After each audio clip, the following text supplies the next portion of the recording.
Jain student, today we are going to discuss another topic in the chapter presentation of data, that is classifications of data and tabular presentations.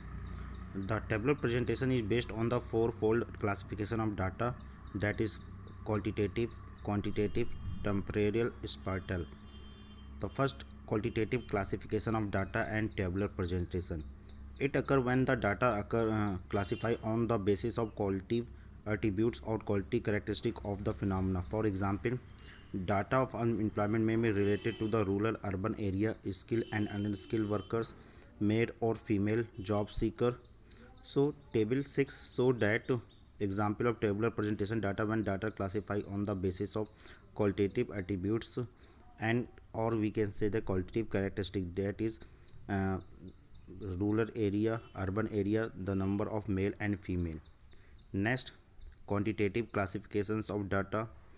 The quantitative classification occur when the data are classified on the basis of quantitative characteristics of phenomena.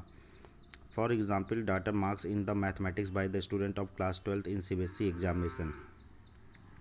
Table 7 show tabular presentation of data when the data classified on the basis of quantitative characteristic, that is marks 20 30, number of student 3, 30 47, 40 50 12, 50 60 22, 60 70 32, 70 80 36, 80 99, 90 100 1.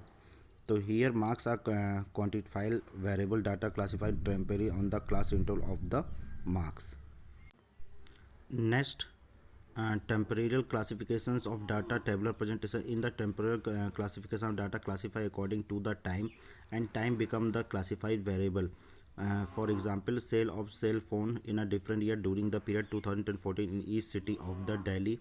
Table 8 show tabular presentation of data on the basis of temporal classification, means annual sale of the cell phone in the city of Delhi, that is year are mentioned and the sale units are mentioned. Next, spatial classification. In the spatial classification, the place and location become the classified variable. It may be village or town, district, state or country as whole. The number of Indian students studying in different country of the world during the particular year. Table 9 is the example of tabular presentation based on the spatial classifications of data. Here table 9 show the Indian student in different countries of the world 2040 country, USA, UK, Japan, Russia and Australia, and there are number of student data are given. Next, merit of the tabular presentation. The following are the principal merit of tabular presentation of data. First, simple and brief presentation. Tabular presentation is a perhaps most simplest form of data presentation. Data therefore are the understood also large number of statistical data presented in a very brief form. Next, facilitated comparison. The tabular presentation comparison data may presenting the data in different classes. uh, Next, easy analysis. It is very easy to analyze the data from the table. It organized by the data in the form of table that one find out the center tendency, dispersion and correlation. Fourth, highlight characteristic of data. Tabular highlight characteristic of data, according it become easy to remember the statistical fact. Fifth, economical. Tabular presentation is very economical mode data presentation. It save time as well as place. Thank you.